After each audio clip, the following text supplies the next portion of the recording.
How you doing? The album came out, so much recognition, 3 nominated Grammy Awards. Yes, thank you. When you was approaching this album and came up with this album, did you foresee this coming? Yeah, from the first day, absolutely. You're not gonna win a championship if you don't see yourself winning a championship. Every day we worked on this album is a 2.5-year process with me, Cuz Lightyear, and No ID.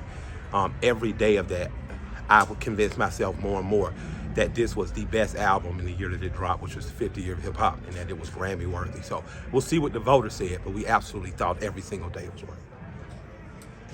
Growing up in Atlanta, being this is MLK Day, Yeah. what's the significance like for you, just being that you grew up on it, seeing this every year? And For me, it's a culmination of an education poured into me at Collier Heights Elementary, Frederick Douglass High School, later Morehouse College.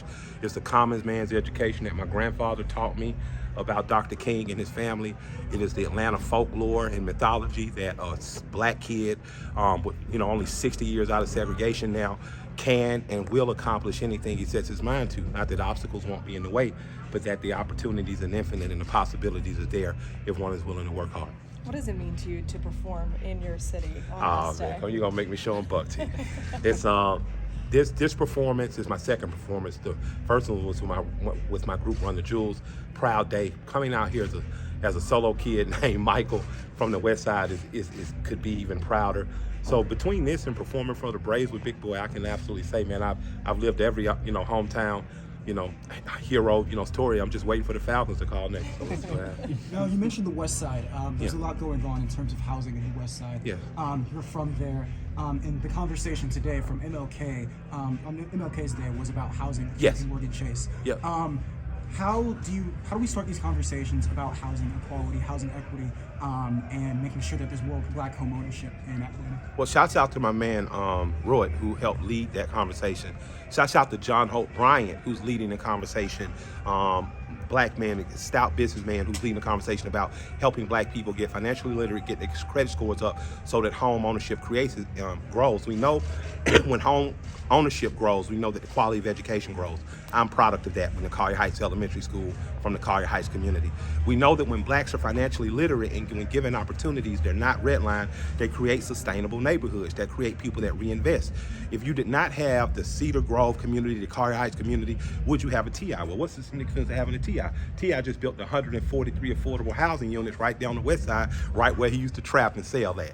That is a significant thing because what it teaches is that the same ambition you have as a petty drug dealer as a teenager wanting to be Scarface, you can use to become an actual businessman that invest in housing in your community. My wife and I, Shayna Render, is an amazing real estate developer. She's working right now on a deal to bring more affordable housing along that corridor in the Bluff. And we're also building Bankhead Seafood as an actual restaurant that families can go to within 15 minutes of their house and they don't have to drive 30 minutes north or 30 minutes south. So along with having sustainable housing, having the structures that support sustainable housing is important. It's important that grocery stores and drugstores get back in our community. It's important that small and medium businesses are supported, which is why we're bringing Bankhead Seafood back. So I don't only want us to be able to live there, I want us to be able to not have to drive 40 minutes to a Whole Foods. I want us to be able to be in walking distance within parks and exercise areas. So we have done a job of investing. I think Atlanta, whether it's me, T.I., Jeezy, or 2 Chainz, is grooming a system of athletes and entertainers that are going to do that. And I believe that private and public partnerships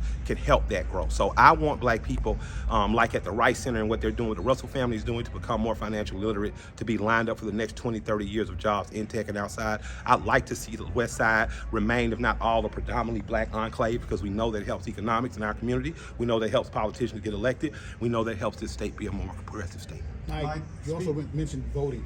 Yes. Running to the polls, so to speak. Yes. Why is Yes. that important that we get a full, strong turnout this year? On a hyper-local level, it's very important that you stay engaged because hyper-locally is where the change happens at. When you look at $40 million a few years ago coming down the pipeline for trade schools, Atlanta would have gotten skipped had it not been for Vincent Fort. If Vincent Fort wouldn't have raised hell about it, we wouldn't have had the trade schools blossoming on Metropolitan that we have now. So for me, it's important on a hyper-local level. I know it's sexy to argue about who's going to be president, but it's sexier to know who you're voting for judge, who your prosecutors are going to be, it's who your mayor's going to be, who they're going to anoint as police chief. So it's just on a hyper level. Get to know your city council person. I talked to Antonio Lewis the other day, fine city council person. I think he's amazing. think he could be lined up to be one of Atlanta's future mayors.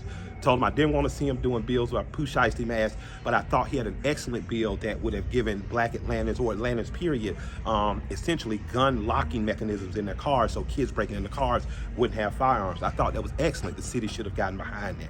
So I want to see more young legislators. I want to see more young people in city council. I want to see more progressive mayors like the one we currently have and what his work around housing. So on a hyper-local level, the vote is important. Whoever's going to be president is going to be a bigger argument, but hyper-locally, you should care about who's going to be your mayor, who are your state representatives, and who are your governor more than anything.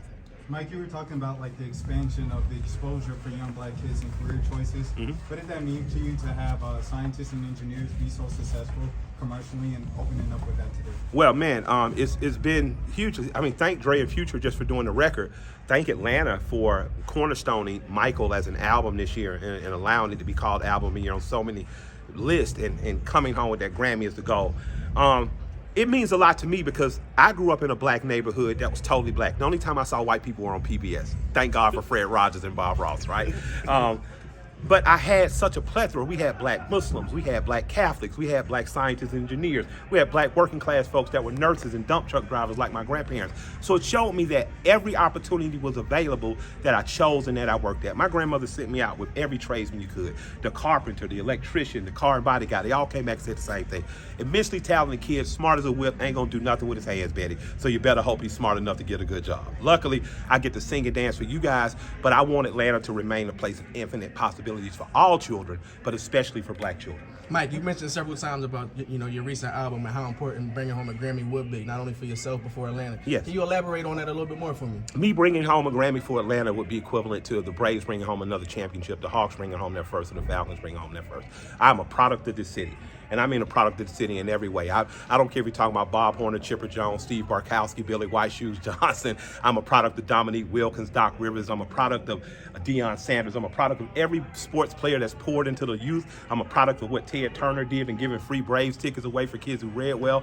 I'm a product of this city now, and Tony Rexler giving my wife and I an opportunity to have the swag shop up. What I would like to do is return a championship through a Grammy to this city, because this city has poured so much into me. And if you've heard the album Michael, you're hearing more than my autobiography. You're hearing the story of a boy in Atlanta.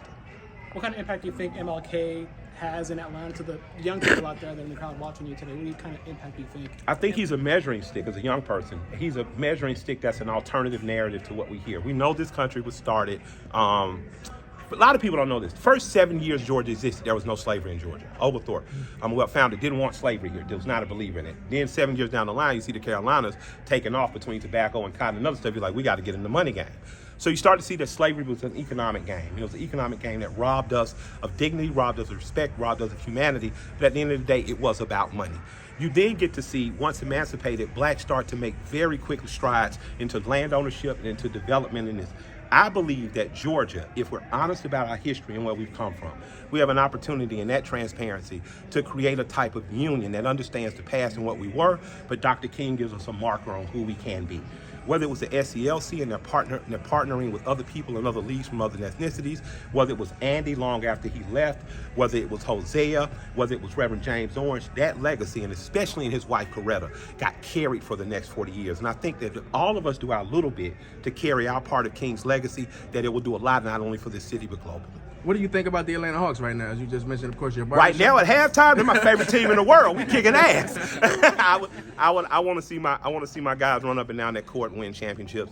I'm like everybody else running around screaming Trey and Murray.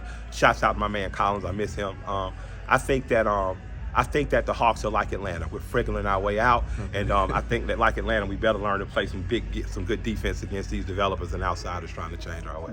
You mentioned. Can you explain the jacket, the significance of the jacket? This is a jacket. I forget the name of the company right now, but it's a black-owned company. It's a jacket, but the significance of this jacket for me is two of my absolute heroes on here, Dr. King and Asaf Shakur. More black people and more liberators. This jacket just simply tells a story that doesn't get told in America enough. This country was built by an amazing group of founding forefathers. All right, you cannot deny that the Bill of Rights in the United States Constitution is an amazingly brilliant and beautiful aspirational writing.